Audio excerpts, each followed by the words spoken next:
I gave her everything. $300,000. My father's inheritance, the only thing he ever left me.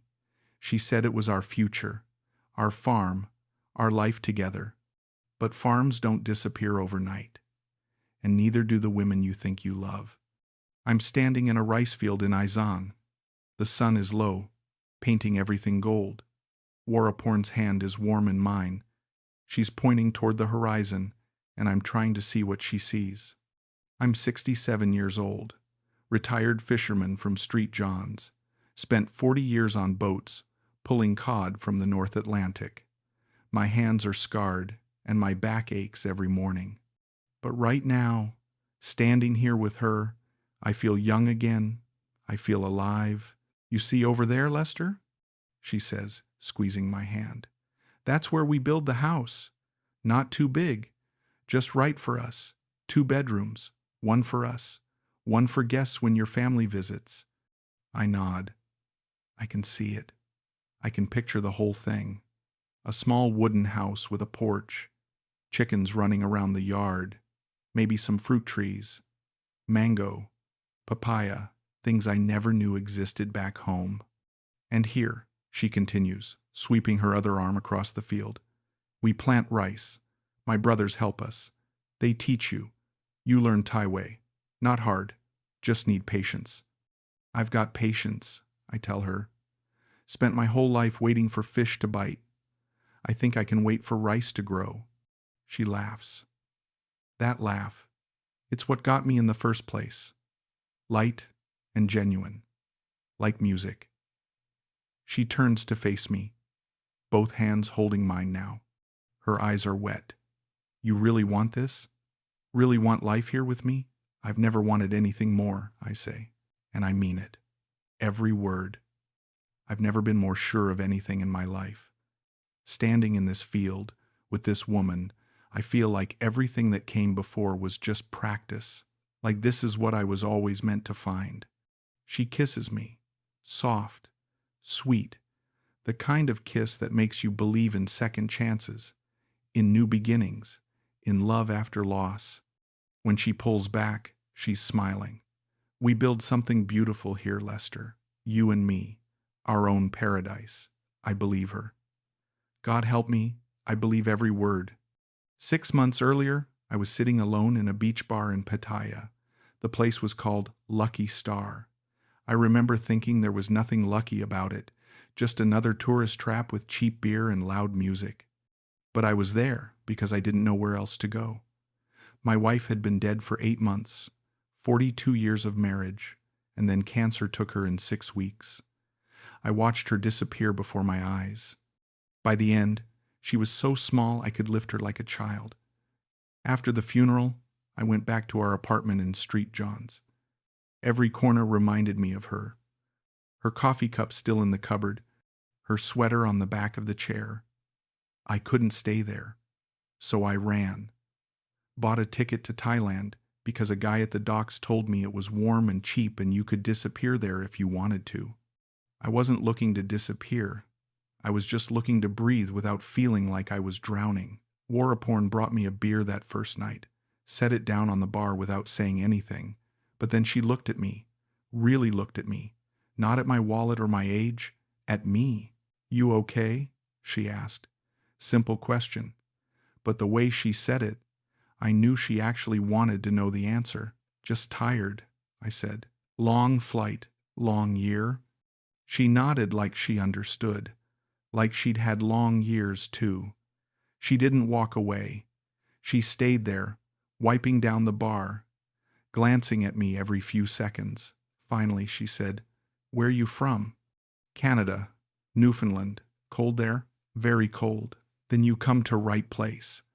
Thailand warm all the time." She smiled. Not a big smile, just a small one, enough to let me know she was trying to make me feel better. We talked for 2 hours that night. She told me about growing up in Isaan, about her family's farm, about how she came to Pattaya to make money because there was no money in the village. She told me about her dream to go back someday, to buy land, to build something real. I told her about my wife, about the boats, about the empty apartment waiting for me back home. She listened. She didn't interrupt. She didn't offer empty platitudes. She just listened.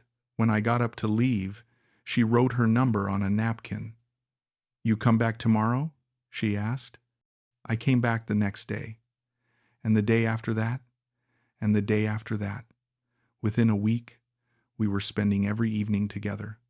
She'd finish her shift, and we'd walk along the beach. Sometimes we'd talk. Sometimes we'd just sit in silence. I liked the silence. It didn't feel empty like the silence in my apartment.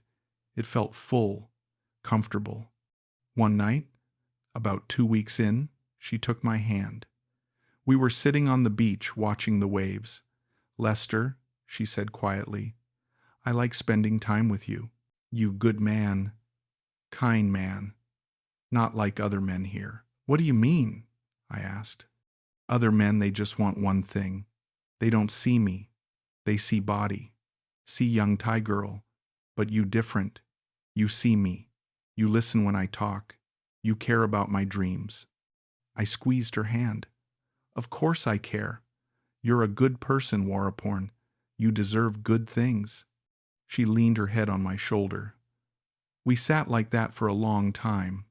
The warm air, the sound of the waves, her weight against me. I felt something I hadn't felt since my wife died. I felt needed. I felt important to someone.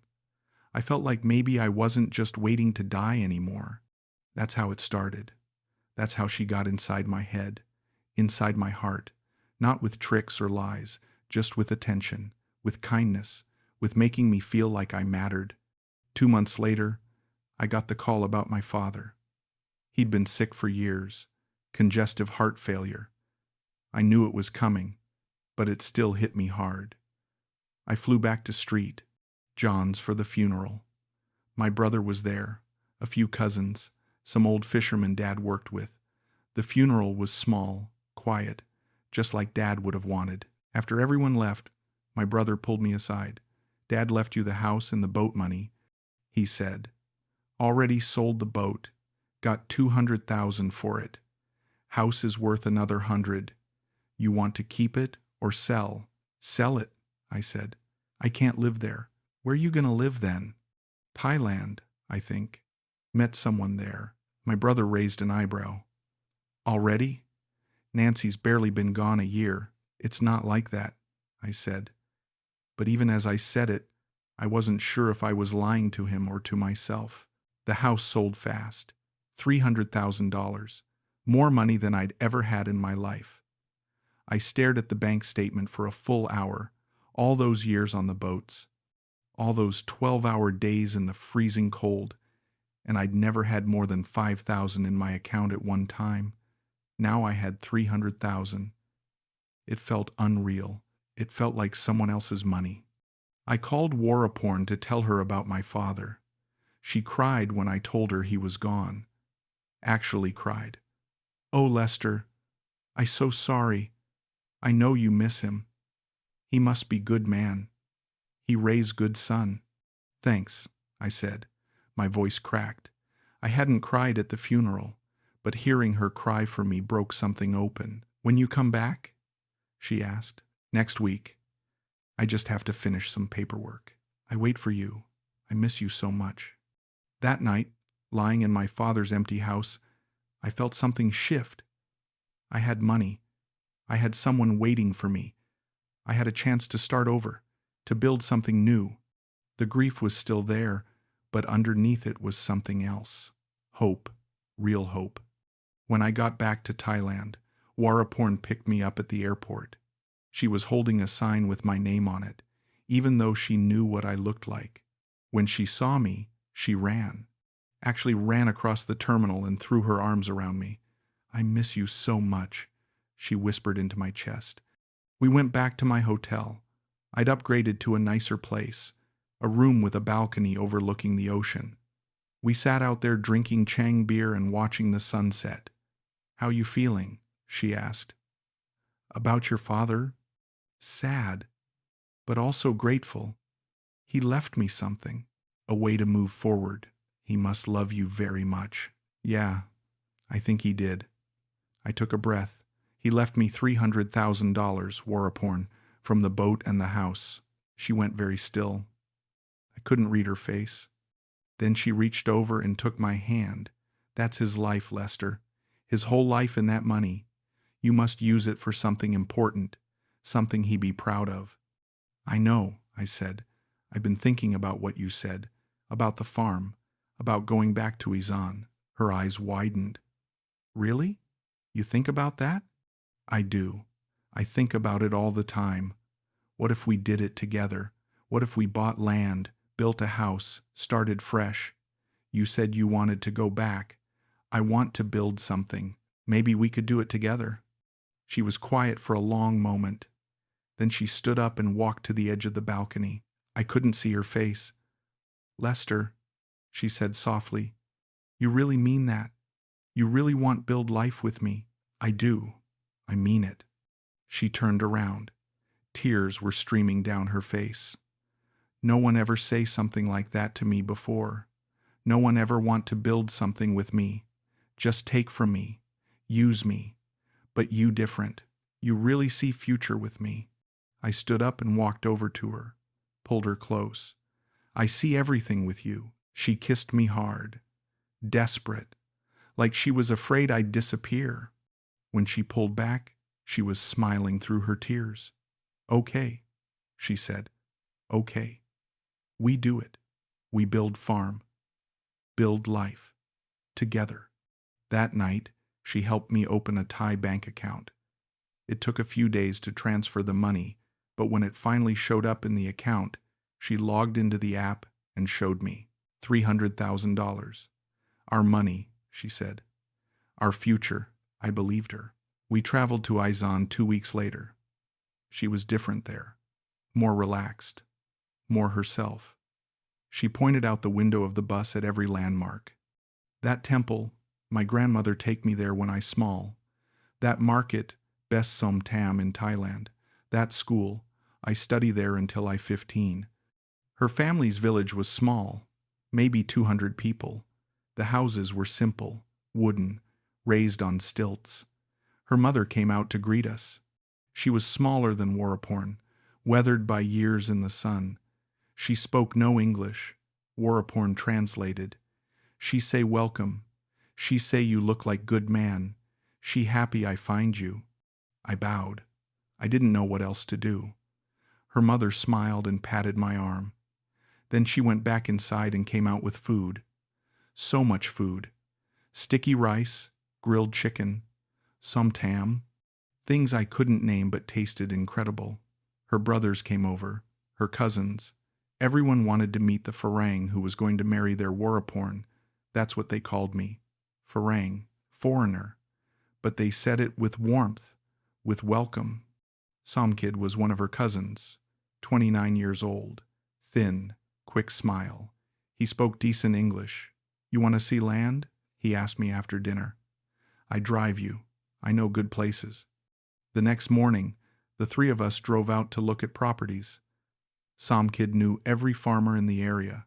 He'd pull up to a house, yell something in Thai, and an old man would come out and start gesturing at fields. We looked at 5 different plots that first day. Some were too far from the village. Some were too expensive. But the last one was perfect. 30 rai right next to a small river.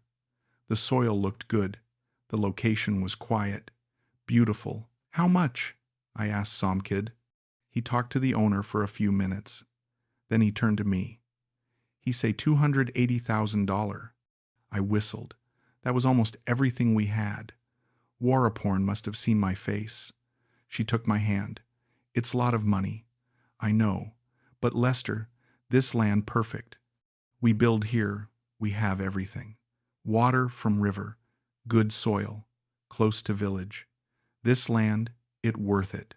I looked at the field, at the trees, at the river. I tried to picture our house here, our life. Can we afford to build after buying the land? I asked.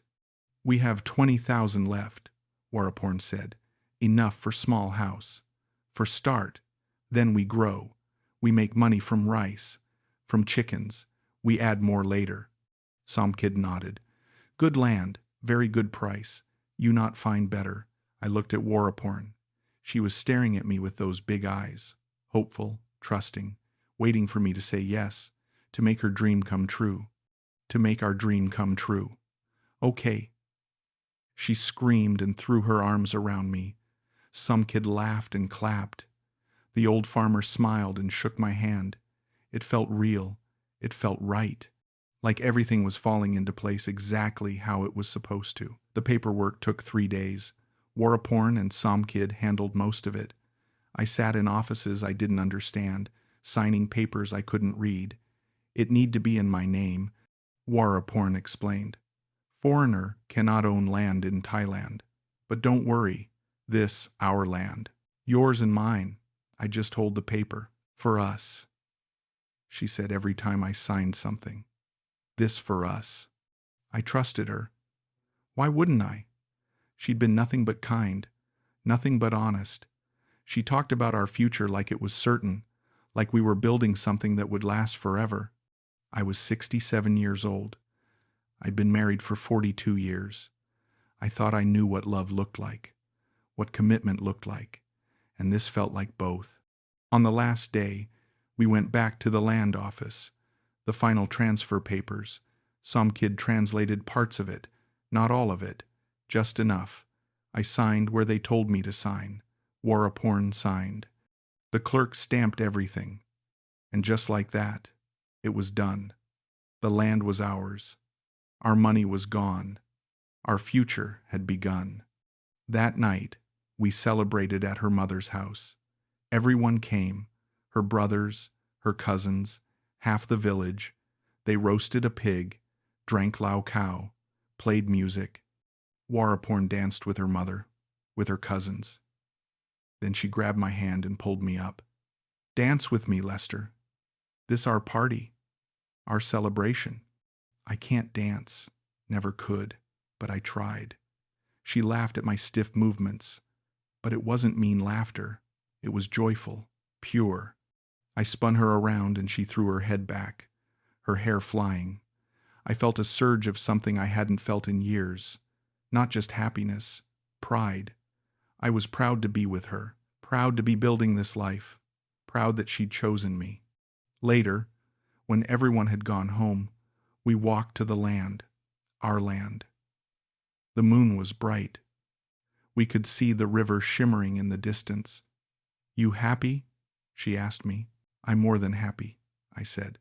I'm grateful, for you, for this, for all of it. She leaned against me. I make you good wife, Lester. I promise. I take care of you. I build good life with you. I kissed the top of her head. I know you will, but I didn't know. I didn't know anything. Construction started 2 weeks later. Waraporn hired a crew, 5 men from the village. They worked fast, foundation first, then the frame. She was there every day, directing them, pointing, explaining. I tried to help, but I was slow. My back hurt. My hands couldn't grip the way they used to. After a few days, I just watched. Waraporn brought me a chair. You rest, she said. You already work enough in your life. Let them do this. So I sat. I watched the house take shape. It was small, 2 rooms, simple.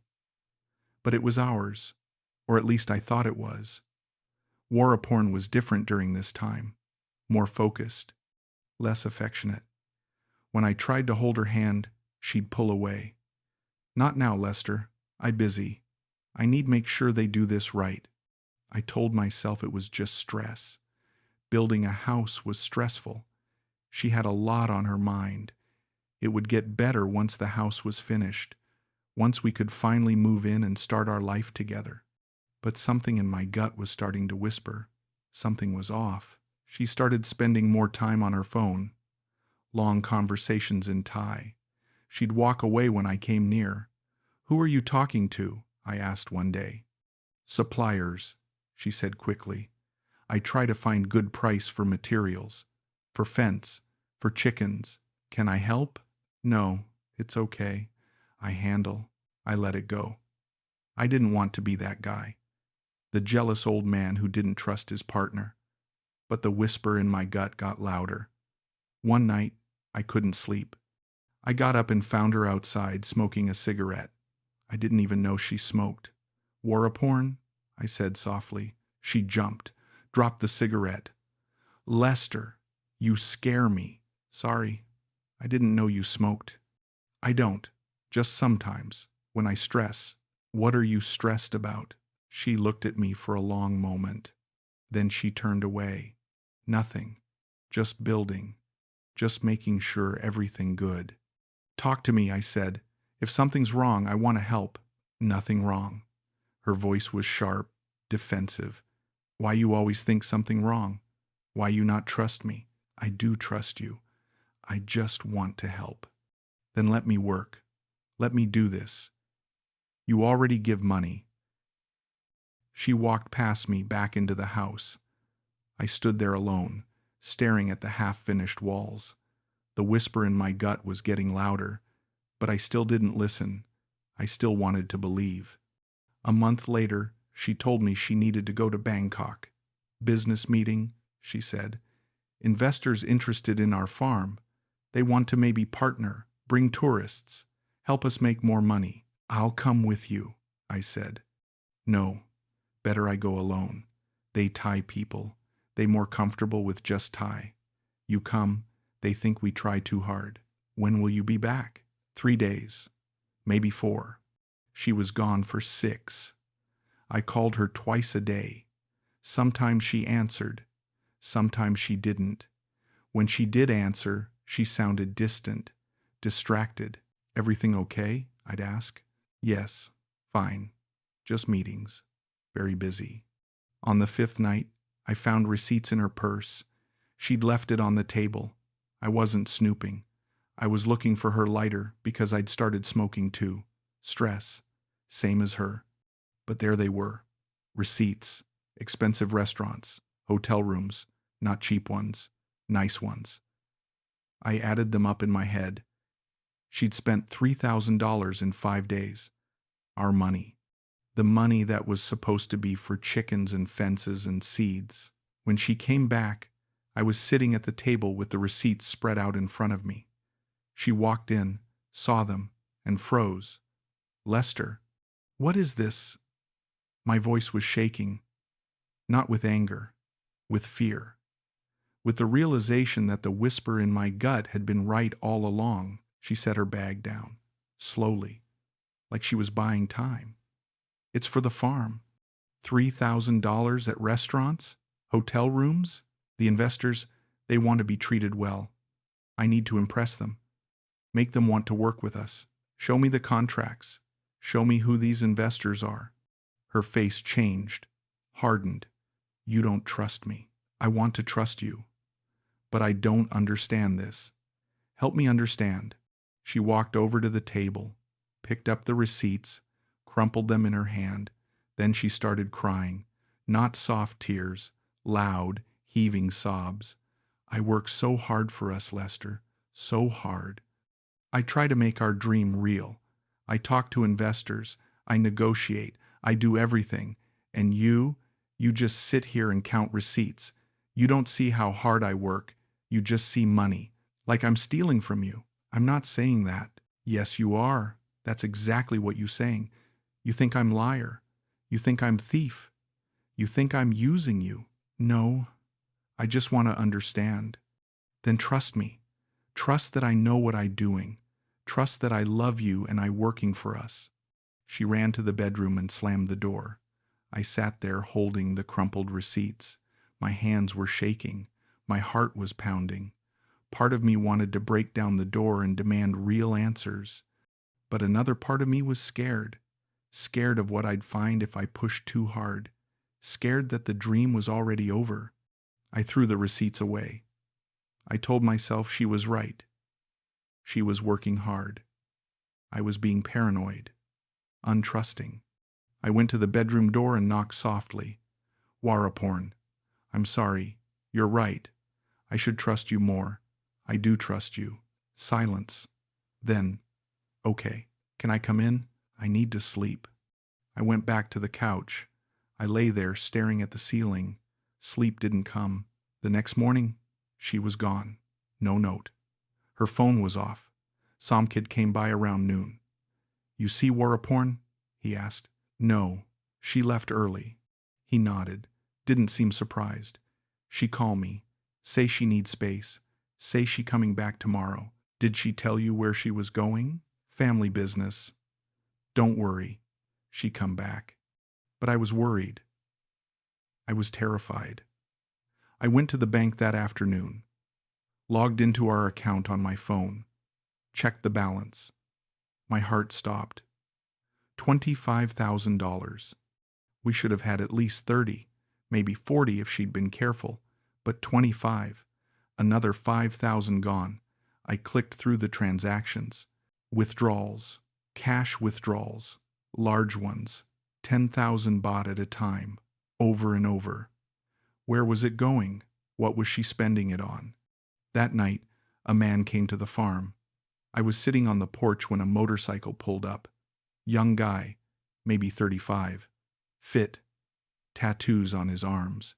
He looked at me like I was a stranger on my own property. Waraporn here? He asked in broken English. No. Who are you? Friend. I come see her. She's not here. He looked around. At the house. At the land. At me. Then he smiled. Not a friendly smile. Something else. Something that made my skin crawl. Tell her Preacha come by. She know who I am. Preacha. Yes. Tell her I wait for her. Tell her we need to talk. He got back on his motorcycle and drove away. I sat there staring after him. Preacha. She'd never mentioned anyone named Preacha. Who was he? How did he know where we lived? When Waraporn came back that night, I was waiting. Who's Preacha? I asked before she even got through the door. She stopped. Her face went pale. What? Preacha. He came here looking for you. Said you know who he is. Said you need to talk. He came here. Her voice was sharp, angry, but not at me. At him. Who is he? Waraporn. Old friend. From Pattaya. We used to work together. He called you by a nickname I've never heard. He looked at me like I was in the way. What's going on? She dropped her bag and walked past me. Went straight to the bedroom. I followed. Waraporn, talk to me. There's nothing to talk about. He's nobody. Just someone from the past. He probably want money. Everyone always want money. Are you giving him money? Is that where our money is going? She spun around. You want to know where the money goes? It goes to workers, to materials, to keeping this farm running. You think building a house is cheap? You think chickens are free? Everything costs money, Lester. Everything. I know that. But we've spent almost all of it, and I don't see what we've spent it on. The house is half finished. There are no chickens, no equipment. Where is everything? You don't trust me. Her voice was cold now, flat. After everything I do, after I bring you to my village, introduce you to my family, build life with you, you still don't trust me. I want to trust you, but you're hiding things from me. You're lying to me. I'm not lying. Then explain, Preacha. Explain the receipts. Explain where the money is going. She stared at me. For a moment I thought she might finally tell me the truth, but then she shook her head. I can't do this anymore, Lester. I can't keep defending myself. I can't keep explaining everything to you like you're my father. Either you trust me, or you don't. And if you don't, then maybe I should just go. Don't say that. Why not? It's true. Maybe this was mistake. Maybe we moved too fast. Maybe you're not ready for this. I am ready. I want this. Then stop questioning me. Stop making me feel like criminal in our own home. I didn't know what to say. She was turning everything around, making me feel guilty for asking questions, for wanting answers. I felt like I was losing my mind, like the ground was shifting under my feet and I couldn't find my balance. I'm sorry, I said finally. I'm just scared of losing this, Losing you. She softened a little, came over and put her hand on my chest. You not lose me, but you need to trust me, okay? Can you do that? I nodded, because I wanted to believe her, because the alternative was too painful to accept. But that night I heard them, Waraporn and Paya, outside, arguing. I couldn't understand the words, but I heard the tone. Angry, desperate. I heard her voice rise and fall. I heard his voice, low and insistent. I wanted to go out there, to confront them. But I was frozen, paralyzed by fear and denial. When she came back inside an hour later, I pretended to be asleep. She got into bed next to me. I could feel her tension. Her breathing was fast. She wasn't sleeping either. We lay there in the dark, both pretending, both hiding. The next morning, I made a decision. I was going to the bank. I was going to check the account in person. I was going to get answers. Waraporn left early. Didn't say where she was going. I took Somkid's motorcycle and drove to the nearest town, walked into the bank and asked to see a manager. The manager was a woman in her 50s. She spoke English. I explained who I was. I showed her my ID. I need to see the account activity, I said. All of it. Every transaction. She typed on her computer. Frowned. Typed some more. Then she looked up at me. Sir, there is a problem. What problem? This account. It is in only one name. Waraporn. You are not listed as co-owner. My blood went cold. What? No. That's wrong. She said it was our account. She showed me. My money went into it. Yes, your money went in. But the account itself, it belongs only to her. You have no legal access. Can you show me the balance? She hesitated. Then she turned the screen so I could see. $7,000. 7. We'd started with 300. Where did it all go? Can you print the transaction history? My voice was shaking. She printed it. Pages and pages. I took them to a bench outside. Started reading. Withdrawals. Huge withdrawals. 30,000 at a time. Transfers. To other accounts. To names I didn't recognize. Money sent to Bangkok. Money sent to Pattaya. Money sent to people I'd never heard of. The farm had cost us $280,000. Maybe another $10,000 for the construction so far. That should have left at least $10,000. But there was 7, and it was still dropping. Another withdrawal 3 days ago, 5,000. I sat there on that bench for 2 hours, just staring at the papers. The truth was right in front of me, black and white, undeniable. She'd lied. About everything. The account wasn't ours. The money was hers. And she was spending it on something that had nothing to do with us, with our dream, with our future. I drove back to the farm. I didn't think. I just drove. When I got there, she was in the kitchen, cooking. I walked in and put the papers on the table. What is this? I asked.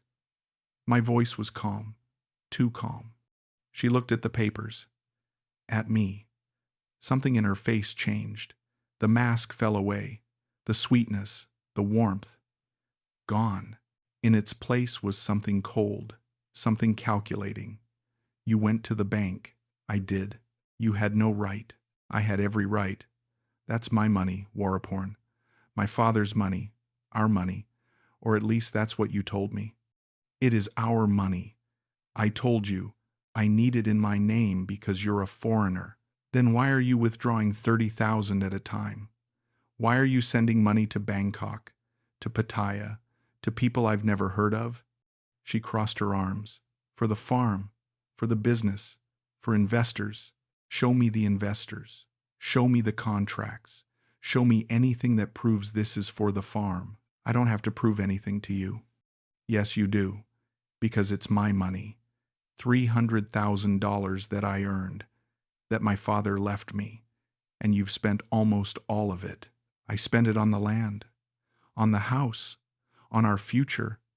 The land cost 280,000. The house cost maybe 10. Where's the rest? Where's the other 10,000?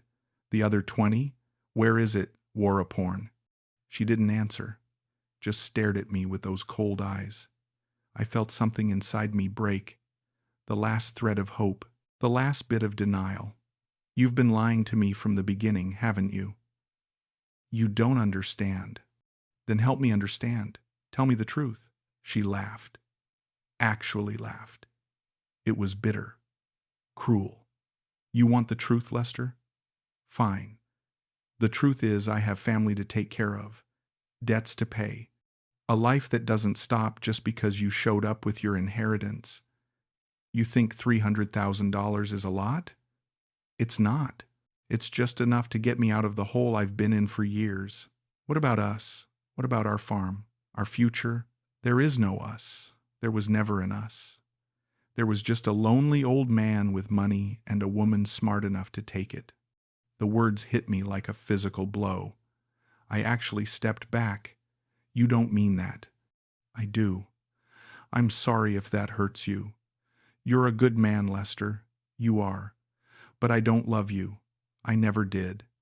I needed your money, and you gave it to me. I couldn't speak, couldn't breathe. I just stood there staring at her. This woman I'd trusted. This woman I'd loved. This woman I'd given everything to. And she was telling me it was all a lie. Every smile, every kiss, every promise, all of it, a lie.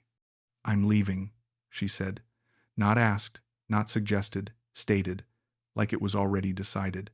Somkid is driving me to Bangkok tonight. You can stay here if you want. The house is half done, but it's livable. Or you can go back to Canada. I don't care, but I'm done. What about the land? The money left in the account? The land is mine. It's in my name. The money is mine too. You gave it to me, remember? Our account, well, it's my account now. I trusted you. That was your mistake. She walked past me, went to the bedroom, started packing. I stood there in the kitchen, numb, empty, like I'd disappeared and no one noticed, like I was already a ghost. 20 minutes later, she came out with 2 bags. Somkid pulled up on his motorcycle. She didn't look at me, didn't say goodbye, just walked out the door and got on the back of the bike. They drove away. I watched until the dust settled, until I couldn't hear the engine anymore.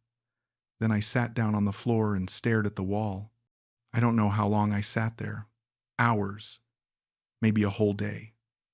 At some point, the sun went down. At some point, it came back up. I didn't move, didn't eat, didn't drink. I just sat, thinking about everything I'd lost, everything I'd given away, my father's inheritance, my last chance at happiness, my dignity, my hope, all of it, gone. 3 days later, there was a knock at the door. I almost didn't answer, but the knocking continued, persistent. I dragged myself up and opened it.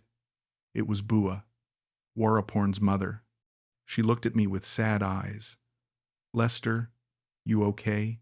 I nodded, but I wasn't. She could see that. She stepped inside without asking, looked around at the empty house, at me. Then she sighed and sat down at the table. I need tell you something, she said in broken English. About my daughter. I sat down across from her.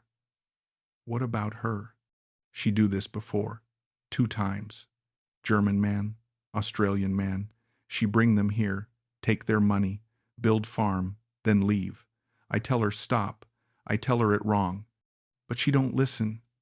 She say she need money. Say family need money. Say I not understand. She's done this before? My voice sounded hollow. Dead. Yes. Same thing. Same farm. Same promise. This land? It already hers before you come. She buy it with German man's money. The house? Australian man start it. You just finish. So everything she told me was a lie. Not everything. She really from here. This really her family. But the love, the future, that was lie. I sorry, Lester. I try to tell her, try to make her stop. But she say you old. She say you die soon anyway. She say she just helping you spend your money before you gone. Each word was a knife. But I didn't feel them anymore. I was past pain, past hurt. I was in some other place, some numb, gray place where nothing mattered. What about Preacha? I asked. Preacha, her boyfriend, real boyfriend, in Bangkok. She send him money. He wait for her there. They buy house together, buy car, your money, German man's money, Australian man's money. All for them. I nodded slowly. Thank you for telling me. I sorry. She my daughter. I love her. But what she do? It wrong. Very wrong. You good man.